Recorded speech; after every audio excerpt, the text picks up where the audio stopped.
En SEO, il y a 3 grands piliers: la technique, le contenu et l'autorité. Si ta technique n'est pas bonne, eh ben, potentiellement Google peut même juste pas voir ton site. Et donc, t'as aucune chance de bien te positionner sur Google et sur les autres moteurs de recherche. Tu sais, sur la partie contenu, si tu veux créer le meilleur contenu, j'ai créé un outil qui s'appelle Serpentix, qui est clairement l'outil parfait pour créer le contenu optimal pour te positionner premier sur Google et plaire à tes lecteurs. Donc, sur la partie contenu, j'ai fait plein d'autres vidéos que tu pourras voir sur la chaîne. Si c'est pas encore fait, abonne-toi, tu verras d'autres contenus ultra instructifs qui t'aideront justement à développer ton SEO, à la fois sur des formats comme celui-ci où je vais te présenter les 11 erreurs qu'il faut surtout pas faire en termes d'erreurs techniques pour développer ton site internet. Tu en auras d'autres des vidéos de ce genre-là pour développer ton SEO, et je fais des interviews avec des experts qui te permettent justement de voler un petit peu de leurs compétences, d'en apprendre énormément sur l'expérience et l'expertise qu'ils nous partagent en vidéo. Alors abonne-toi pour ne rien louper, et à tout de suite pour la première erreur. Alors la première erreur, et qui est clairement un deal breaker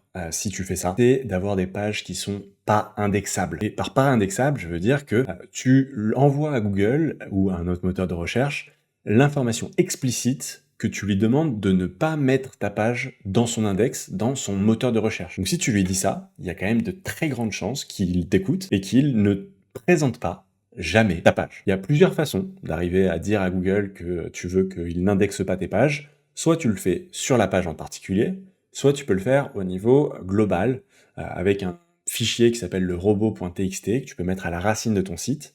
Tu as des plugins, si tu utilises des CMS, donc des WordPress ou équivalents, qui te permettent de les modifier, ou alors tu peux les mettre, toi ou ton développeur, à la racine de ton site pour ce robot.txt. Ce robot.txt peut dire aux différents moteurs de recherche, aux différents robots qui peuvent aller sur ton site, ça tu peux voir, ça tu ne peux pas voir. Et pour te montrer tout de suite, je t'explique en capture d'écran. Là à l'écran, on voit le robot TXT d'un site, on voit que ici, tous les agents n'interdisent rien.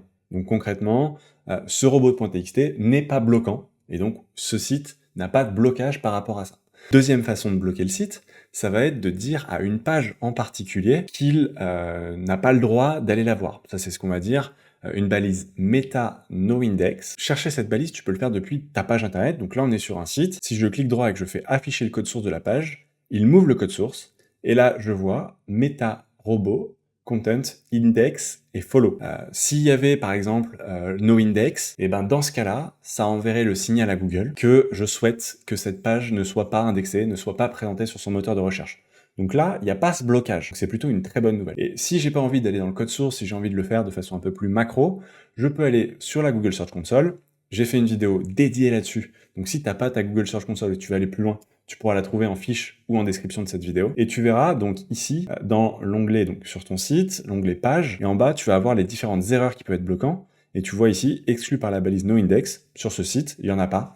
Mais s'il y en a, tu pourras avoir la liste des pages et donc savoir sur quoi tu dois justement travailler pour résoudre ce problème-là en particulier, parce que c'est clairement le plus gros quick win. Si tes pages sont pas indexées, elles seront jamais présentées, donc tu peux pas avoir de SEO. Et la troisième façon qui peut être bloquante sur ton noindex, c'est les liens qui vont être dans ton site. Pour ça, j'utilise une extension qui s'appelle nofollow, qui justement sur les liens, s'ils sont en nofollow, donc ça veut dire que tu peux mettre un petit paramètre qui va dire à Google que justement tu ne veux pas qu'ils te suivent les liens de ta page. C'est cette extension-là que tu peux trouver sur le Chrome Store, et si tu l'installes, il encadrera en rouge avec des petits pointillés, les liens qui sont indiqués comme nofollow. Donc de base, un lien il est dofollow, ça veut dire que Google va pouvoir le suivre et va pouvoir envoyer du jus, de la puissance de cette page à une autre. Mais s'il est nofollow, eh ben tu indiques au moteur de recherche de ne pas le suivre, et donc ça aussi, ça peut justement ne pas aider la page vers laquelle pointe le lien, parce que le moteur va pas suivre ce lien-là, et donc le lien ne pourra pas aider le moteur à découvrir la page et à lui donner l'envie de l'indexer, parce que ça peut faire une page orpheline, et on y reviendra plus tard. Deuxième grosse erreur, c'est d'avoir des erreurs 404 que tu ne vas pas bien gérer sur ton site internet. Si tu as des erreurs 404, donc ça veut dire une page qui n'est pas trouvée, des liens qui vont pointer vers une URL avec une page qui n'existe plus, ou alors que ce soit des URL que tu envoies directement, des URL que Google connaît parce que potentiellement, historiquement, il y avait des pages à cet endroit-là. Bref, ça fait des erreurs 404. C'est problématique parce que potentiellement, tu fais partir une partie du jus de ton site vers des pages qui n'existent pas, et donc ce jus disparaît, et on sait que c'est déjà suffisamment dur d'avoir de l'autorité sur un site internet, donc on n'a pas besoin de ça. Pour trouver ces erreurs 404, tu as plusieurs façons de le faire. Tu vas pouvoir aller, par exemple, sur Serpentix, sur ton dashboard, tu vas avoir un onglet outils gratuits et tu peux aller faire auditer vos liens internes. Là, tu cliques dessus et tu vas avoir deux façons d'aller faire l'audit de ton site. Soit tu importes un audit Screaming Frog, soit tu peux faire directement le crawl depuis le site ici. Tu mets l'URL de ton site, tu lances le crawl, mais moi vu que j'ai l'URL, enfin j'ai déjà fait ça pour aller plus vite, je vais le mettre avec Screaming Frog. Il t'explique la méthode à suivre pour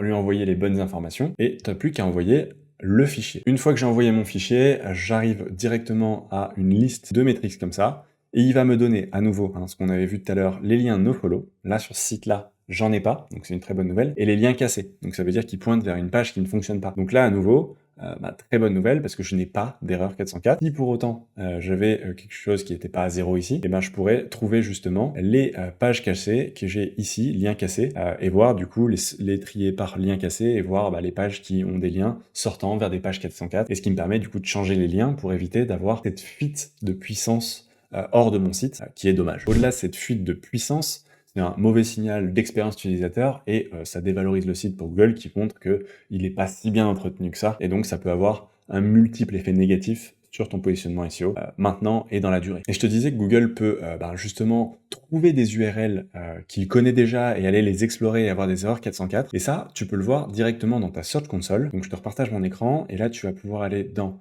Paramètres, c'est un petit peu caché. Tu vas avoir statistiques de l'exploration, tu vas avoir ici les différentes réponses que Google a, et si tu tapes introuvable, tu vas pouvoir voir justement les différentes pages qu'il a couvertes. Donc ici, il n'y a que des choses qui m'intéressent pas, mais si je vais voir un petit peu plus profond, je sais que d'expérience, la dernière fois que j'avais regardé, il y avait quelques pages intéressantes, et bref, en fait, l'idée c'est de regarder si tu as des pages pertinentes que Google va explorer, et donc potentiellement soit les recréer, soit mettre des redirections. Et on voit ça juste après. Troisième erreur, ça va être de mal gérer tes redirections. Ça fait le lien parfait avec ce que je te disais juste avant. Mettre des 302 alors que ça devrait être des 301, ne pas rediriger des pages alors qu'elles devraient l'être, faire des chaînes ou des boucles de redirection. Bref, autant de façons de perdre tes visiteurs et perdre tes moteurs de recherche. Si tu veux remplacer l'URL d'une page, il suffit pas juste de modifier l'URL, il faut faire une redirection depuis l'ancienne URL vers la nouvelle URL pour que si déjà tu as des liens qui pointaient vers cette ancienne URL, que ce soit interne ou externe, puisse suivre. Et si un utilisateur Google ou quelqu'un connaissait l'URL, que ce soit en favori, dans sa base de recherche, revient sur cette URL-là, il soit pas perdu. Parce que ça peut être négatif justement pour l'exploration de ton site, ce qu'on voyait juste avant, et justement pour le partage de la puissance, et même si tu as des backlinks par exemple qui pointaient vers cette URL-là. Et ce qu'il faut savoir, c'est qu'il y a deux grands statuts sur le web dans une redirection. Soit c'est une redirection permanente, tu as changé définitivement l'URL de ta page. Là, c'est une redirection qu'on va appeler 301. Et si c'est temporaire, potentiellement, juste pour, je sais pas, un événement ou quelque chose, tu vas avoir une redirection. Peut-être que tu es en train de faire la mise à jour de ton site et tu veux tout rediriger vers une page de tampon pour cette mise à jour-là. Là, tu vas aller sur du 302. Et c'est ces deux chiffres, c'est le statut, le code que ton navigateur reçoit et qui va être une convention entre ce que ton serveur va envoyer et ce que le navigateur va recevoir. Pour pouvoir comprendre et suivre un petit peu les redirections qu'il peut y avoir sur différentes pages, j'aime bien utiliser l'extension Chrome qui s'appelle Redirect Path, que tu trouves ici sur le Chrome Store, et qui te permet d'avoir une visibilité justement sur comment, entre l'URL que tu as tapé et l'URL où tu es arrivé, tu as eu des redirections. J'ai justement préparé une petite page pour vous, redirection 302, qui m'envoie sur la page d'accueil, et si je vais voir ici maintenant, et je vois bien que ma redirection 302, elle a envoyé vers une page qui, elle, a répondu en 200, ça veut dire que ça a bien marché. Et si je vais sur ma fameuse page redirection 301, qui fait ce qu'elle est appelée pour faire, et ici, au contraire, j'ai une redirection 301. Et potentiellement, je peux avoir une chaîne, donc une redirection qui amène vers une autre redirection, qui amène vers une autre redirection.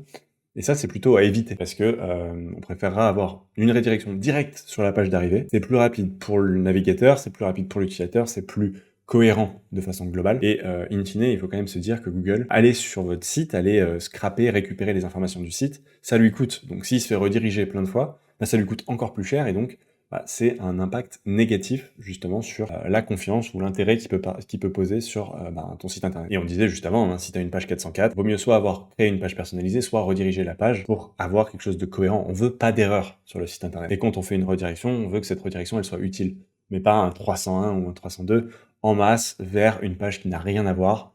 C'est pas très pertinent, et c'est même plutôt potentiellement négatif pour ton positionnement SEO. Quatrième erreur, et ça c'est d'autant plus vrai avec justement la nouvelle façon de programmer pour Internet en JavaScript, c'est du contenu qui est généré par JavaScript. Et concrètement, en fait, le site envoie du HTML quasiment vide et tout se fait, ou en tout cas une trop grosse partie se fait en JavaScript. Google peut lire le JavaScript, mais ça lui coûte beaucoup plus cher, ce qu'on se disait juste avant. Le principe, c'est de lui envoyer le HTML, les informations, lui faciliter la vie. Et en fait, si on lui envoie bien tout ce qu'il faut en HTML, donc le format de base pour envoyer de l'information qui va être lue par un robot et qui va être interprétée par votre navigateur pour faire justement la mise en forme qu'on voit quand on regarde une page internet, et si on le fait que en JavaScript, ça va être bloquant pour une certaine partie des robots et ça va être trop coûteux ou plus coûteux pour Google, donc potentiellement pénalisant. Et quand je dis que ça doit être rendu en HTML, je parle à la fois du contenu, mais bien sûr des liens et ce genre de choses.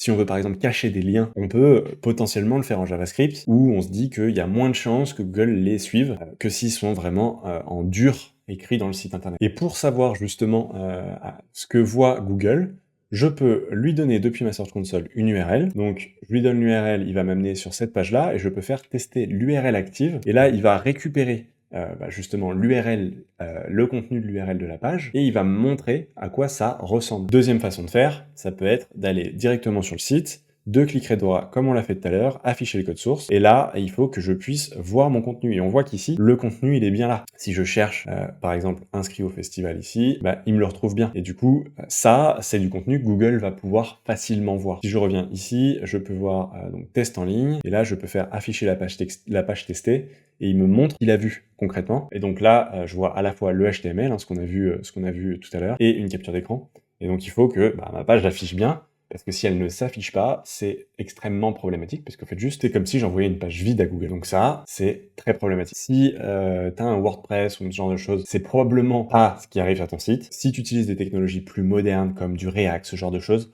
il faut vous tourner vers du server-side rendering, SSR, qui va permettre justement de transformer ce JavaScript en HTML du côté serveur pour l'envoyer pleinement en HTML au navigateur, et après justement faire les interactions qu'on peut avoir avec les utilisateurs en JavaScript éventuellement, mais il faut que le contenu soit là en HTML, en dur, pour que tu puisses faire du SEO. Pas de contenu, pas de SEO. Cinquième erreur, ça va être de faire du contenu dupliqué. Tu le sais déjà peut-être, le contenu dupliqué en SEO, c'est à proscrire. Si tu as différentes pages de ton site qui sont avec des contenus très proches, des mêmes titres, des mêmes descriptions, ou alors juste du contenu sur des pages qui sont trop proches, c'est un signal extrêmement négatif pour Google. Et dans ce cas-là, soit c'est une erreur et il faut supprimer ces pages, rediriger ces pages, fusionner ces pages. C'est une façon de voir avec justement c'est un peu lié à la cannibalisation que tu peux voir sur une de page. Et donc sur une de page, par exemple, tu peux avoir sur ton site internet, une fois que tu as analysé ton site, connecté ton site, tu pourras avoir une analyse sur la cannibalisation qui va te montrer les pages qui se cannibalisent. C'est pas forcément parce qu'il y a de la duplication, mais s'il y a de la duplication, elles vont se cannibaliser, ou alors elles vont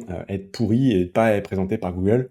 Et donc tu peux les trouver avec ces deux analyses-là. J'ai fait une vidéo dédiée à ces deux analyses et à la troisième sur la chaîne. Je te mettrai en description pour que tu puisses aller voir ça directement sur la cannibalisation. Mais bref, si tu as du contenu qui est trop proche, ça peut être extrêmement problématique. Et ça peut être le cas, par exemple, si tu as une page catégorie avec des filtres qui présentent globalement la même chose, mais un petit peu filtré. Et dans ce cas-là, c'est vraiment très important d'utiliser la balise canonical, qui va dire à Google, ok, cette page-là, je sais qu'elle est un petit peu proche d'une autre page, mais c'est parce que justement, considère qu'elle n'existe pas vraiment, par exemple avec un paramètre de la longueur de page, par exemple, où je peux avoir la même page, mais ça renvoie 10 résultats, ou alors ça en renvoie 20, et je vais dire que dans les deux cas, ça renvoie vers la page de base qui n'a pas ce paramètre-là et qui en renvoie 10. Et du coup, ça fait pas une galaxie de fausses pages auto-générées, mais ça lui dit uniquement cette page-là de référence, c'est celle qui compte, les autres, si elles ont de la puissance, tu la repartages directement à la page d'origine. Et évidemment, ça va sans le dire, mais on ne copie pas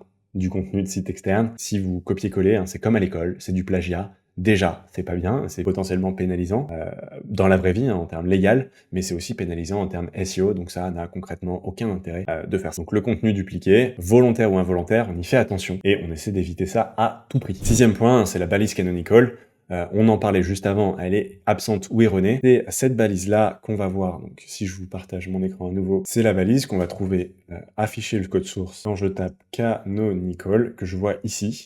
Si j'ai un CMS bien construit avec un plugin SEO qui est... Alors moi, j'utilise Yoast, qui va me permettre de l'avoir automatiquement ajouté. Et on voit qu'ici, j'ai le canonical qui pointe vers la page d'accueil, sur la page d'accueil, Donc elle est bien ce qu'on appelle self-canonical, qui dans le cas des pages généralement est ce qu'on attend, et dans le cas de pages un peu plus compliquées, avec des fils par exemple sur des produits e-commerce, on veut que ça canonise sur la page d'origine, sur la page principale, et donc dans ce cas-là, on s'assure que ça fonctionne bien, et si c'est pas le cas, on peut le voir dans la Search Console, dans Pages, on peut avoir, il y a généralement autre page avec balise canonique correcte, ce qui permet de voir les pages qui sont concernées, et donc d'aller justement investiguer plus finement sur les pages considérées. Septième erreur, c'est le temps de chargement. Si ton site prend une plombe à charger, 1, ça va pas plaire aux visiteurs, et 2, ça va pénaliser pour ton SEO, parce que Google va devoir utiliser énormément de ressources, du temps de serveur, pour aller attendre le chargement de ta page, et donc c'est pénalisant, parce que ça va lui coûter plus cher.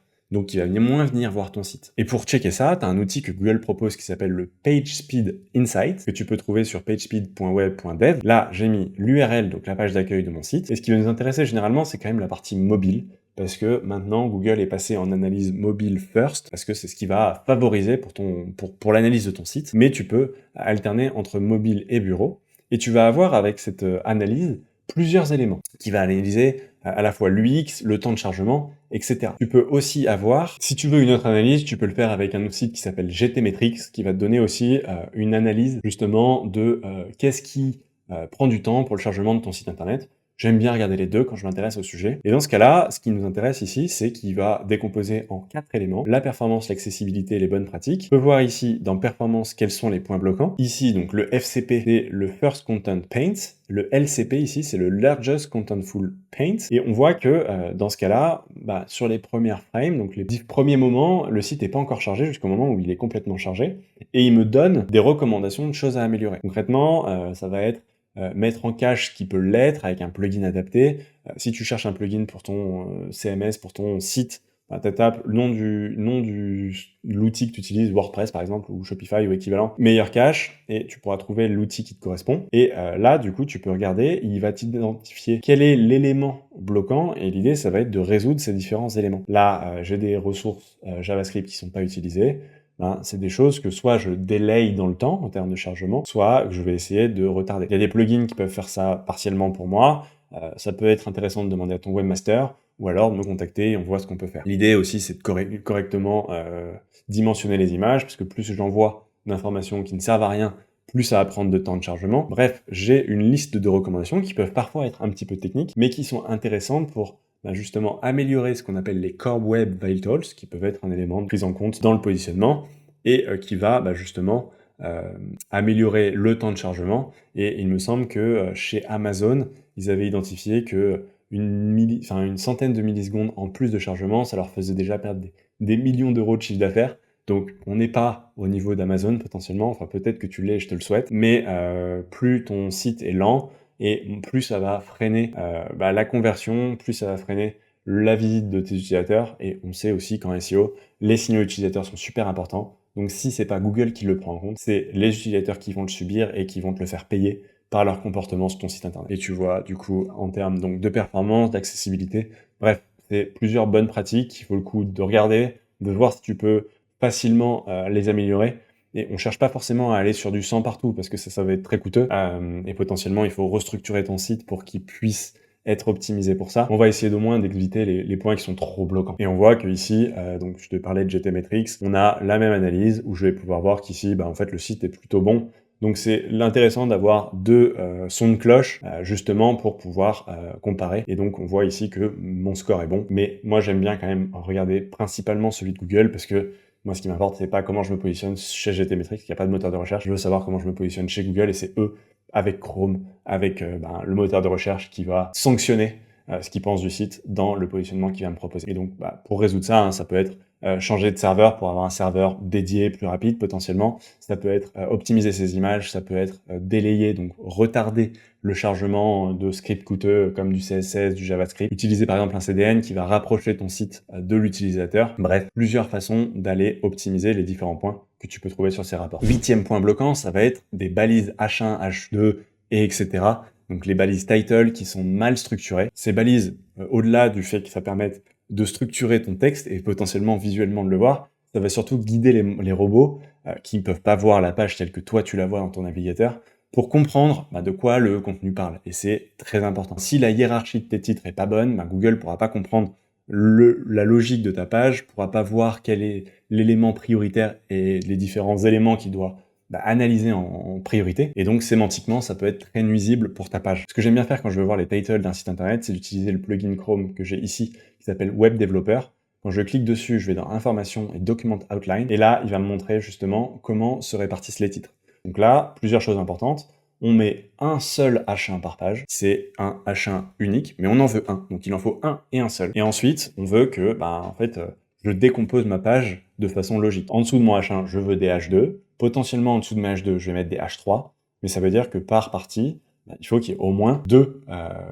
Si je coupe une partie en deux, ou en plusieurs, je peux pas couper une partie en un. Donc ça veut dire que si je veux mettre un H2, il faut que j'en ai au moins deux, et ainsi de suite. Si je mets un H3 dans un H2, je veux au moins 2. Et je veux qu'il soit dans l'ordre logique. Je mets pas un H1 plus un H4, puis un H2. Non. Un H1, puis un H2, puis un H3, puis un H4, un deuxième H4, un H3, et bref, et ainsi de suite, histoire d'avoir quelque chose de cohérent. On peut le voir comme un arbre. Je vais mettre mes branches de façon cohérente afin que la logique puisse être comprise facilement. J'ai un article qui parle d'un grand sujet, qui a des parties, qui ont elles-mêmes des sous-parties, et ainsi de suite. Il faut concrètement que quand je vois ce qu'il y a à l'écran là, je puisse comprendre le sujet de la page facilement, que la logique de la page soit bonne, et ça va aider derrière dans ma sémantique. Et si tu veux voir comment on peut faire justement pour créer le bon plan, j'ai une vidéo sur le sujet, et si tu veux voir comment on fait pour optimiser ton texte après, j'ai aussi une vidéo sur le sujet dans la chaîne, que tu peux aller voir juste après celle-ci. 9e erreur, ça va être un site qui est pas responsive, ou qui n'est pas pensé mobile first. Un site qui va être uniquement visible sur PC, globalement avec un écran qui dépasse si tu regardes sur mobile, ou alors des éléments qui sont illisibles, trop petits, bref, qui sont pas utilisables sur petits périphériques qui sont les mobiles, et c'est pénalisant. Google est devenu mobile first, et donc il faut impérativement que tu proposes quelque chose sur mobile. Déjà, parce que probablement que tes visiteurs viennent sur mobile, ou en tout cas que tu aimerais qu'une partie en vienne sur mobile, mais au-delà de ça, juste Google, que des gens viennent sur mobile ou pas, c'est quand même ça qu'il va considérer en premier. Donc, au-delà de proposer une mauvaise expérience à tes utilisateurs, en fait, juste ça va être déclassé en termes de référencement naturel. Et donc, avoir un impact direct sur ton trafic organique. Ce qu'on peut voir, c'est des textes illisibles, des menus qui ne sont pas accessibles sur mobile, des boutons qui sont pas cliquables, bref, en fait, des problèmes avec du texte qui dépasse, des scrolls horizontales. Ça, c'est ces problèmes qui rendent l'expérience vraiment désagréable et même problématique. Pour identifier si ton site est bien responsive, on voyait tout à l'heure, quand j'ai analysé mon site et vu ce que Google recevait, dans capture d'écran, c'est effectivement une capture d'écran qui est sur mobile, qu'on voit ici. Et donc, l'idée, c'est de vérifier que ça colle bien. Je vois qu'en bas, j'ai généré avec l'outil d'inspection Google pour smartphone. Là, on voit qu'elle rend bien sur mobile. Je peux aussi le voir directement ici. Si je clique donc inspecter, je vais avoir ce petit bandeau un peu barbare qui peut s'ouvrir sur le côté, et ici je vais avoir un bouton qui me permet de le voir en mobile. Et je peux tester du coup différentes résolutions. Et donc ça me permet d'aller tester, voir mon mouton s'il marche bien, et voir si j'ai pas des défilements horizontaux. Bref, que mon expérience mobile est bonne. Si c'est pas le cas, l'idée c'est de faire un design qui est responsive, donc retravailler un petit peu mon CSS en lui mettant des conditions, si l'écran est petit, etc. Si tu sais pas faire, tu peux demander à un développeur, ou alors utiliser des plugins qui seront adaptés, ou un thème qui est adapté mobile de base, c'est toujours plus facile. On peut adapter la taille des polices, les boutons. Bref, moi je sais que par exemple ici, tu vas voir que expérience gustative, il est beaucoup plus petit sur mobile que sur PC. C'est exactement l'exemple de adapter la taille en fonction de la taille du navigateur. Et bien sûr, tester sur mobile. Je dis pas de tester toutes tes pages, même si c'est ce qu'il faudrait faire, mais au moins tester que le template de tes pages fonctionne bien, t'en testes quelques-unes, tu le vérifies et tu t'assures que ça marche bien. À la fois toi quand tu le vois, mais t'as pas forcément tous les types de mobiles, et donc tu peux le voir ici. Je l'ai dans mon PageSpeed Insight. Je vais avoir donc en mobile un exemple de à quoi ça ressemble. Donc il va pouvoir me dire par exemple si ce bouton-là il est trop serré, s'il n'y a pas assez de marge pour cliquer. Bref, c'est quelque chose qui peut aussi me dire quand je fais l'analyse sur ce fameux PageSpeed Insight de Google. La 10e erreur, c'est de pas avoir de sitemap, ou alors qu'il soit mal configuré. Et dans ce cas-là, en fait, ça va complexifier la tâche à Google pour découvrir les pages de ton site. L'intérêt d'un sitemap, c'est un petit fichier que tu mets à la racine de ton site qui va lister les pages de ton site internet pour que Google puisse les trouver facilement. Ça ressemble à ça, globalement. Moi, c'est sur le même site, un plugin, donc toujours le plugin Yoast, qui le génère pour moi et qui va me donner du coup un sitemap avec d'autres sitemaps dedans. Et si je vais ici, par exemple, il va me lister les pages du site et ça permet à Google d'avoir une vue d'ensemble en un clin d'œil de quelles sont les pages et quand est-ce qu'elles ont été mises à jour pour la dernière fois, et donc il peut savoir facilement qui doit revenir la voir, s'il y a des nouvelles pages à découvrir. Ça lui permet de les indexer plus vite, ça permet de les rafraîchir plus vite, et donc au-delà d'avoir ce sitemap à la base, on veut qu'il fonctionne bien, on veut qu'il pointe vers des URL qui fonctionnent, donc on évite les URL cassées, ce genre de choses, on évite les URL en no-index, bref, on montre uniquement ce qu'on veut que Google indexe, et on montre tout ce que Google indexe. Donc c'est tout et pas plus. Et dans ce cas-là, une fois qu'on a un bon sitemap, on peut aller sur la Search Console et il y a un onglet sitemap où on peut lui envoyer justement le sitemap, et là on voit que j'ai bien envoyé mon sitemap et que donc il l'a pas vu forcément ces sitemaps inférieurs, donc il faut que je résolve le problème, et ça lui permet de me dire que ce sitemap-là ne fonctionne pas très bien, et donc l'idée ça va aller d'améliorer mon sitemap pour qu'il puisse justement trouver facilement les pages internet qu'il y a sur mon site internet et que je veux qu'il indexe et qu'il mette en avant sur son moteur. 11e erreur, ça va être le CLS. Cet acronyme barbare veut dire le Cumulative Layout Shift. C'est globalement, est-ce que une fois que ta page est chargée, le design bouge? Et dans ce cas-là, ça fait une expérience utilisateur qui est très désagréable.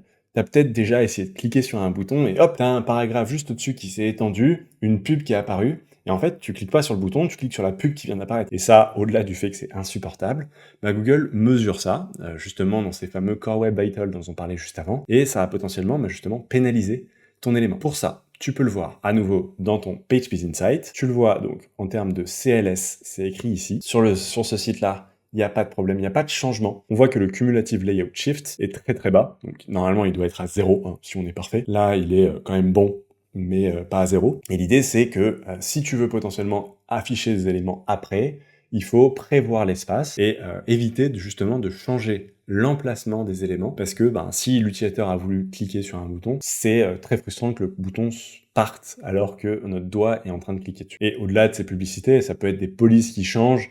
Si tu charges pas ta police et qu'elle charge plus tard, potentiellement ça fait changer la taille des textes, et donc ça peut faire évoluer tes éléments. Et c'est pour ça qu'il faut prévoir la taille de tes images en avance. T'as pas besoin d'y penser, il faut juste que tu aies les bons plugins, les bons frameworks, les bons CMS, le bon WordPress, bref, que ça soit bien configuré pour que ça le fasse pour toi, histoire que si l'image n'est pas encore chargée, son emplacement soit déjà là. Réserver les espaces spécifiques pour ce qui va être affiché dynamiquement plus tard, et charger les polices de façon anticipée, ou en tout cas le plus tôt possible, pour que tes différents éléments du site soient bien pris en compte, et donc évite d'aller alourdir justement ton score à charge des Core Web Vitals, et donc d'avoir un CLS qui est mauvais, qui peut potentiellement, avec d'autres facteurs, déclasser ton site internet parce que ça réduit l'expérience utilisateur. Cette vidéo était clairement dense. On a vu 11 erreurs qui sont très problématiques pour ton SEO, des erreurs techniques qui, si elles sont sur ton site, pénalisent ton SEO.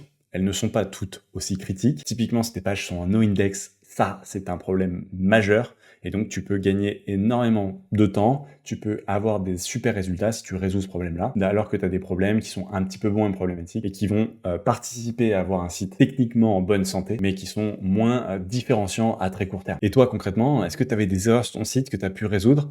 Dis-moi ça en commentaire. Si tu veux aller plus loin, tu peux t'inscrire sur Serpentix. Tu verras donc les outils que je t'ai montrés, tu pourrais y accéder directement sur ton tableau de bord. Je te mets le lien en description en dessous. Si tu veux télécharger le résumé des interviews avec les experts que j'ai fait, j'en ai déjà fait un sacré paquet où ils nous livrent leurs secrets les plus précieux. Tu as aussi le lien en description, tu pourras le télécharger et le recevoir directement par mail. Et il te reste plus qu'à t'abonner, à me dire ce que tu en as pensé en commentaire, et je te dis à la semaine prochaine.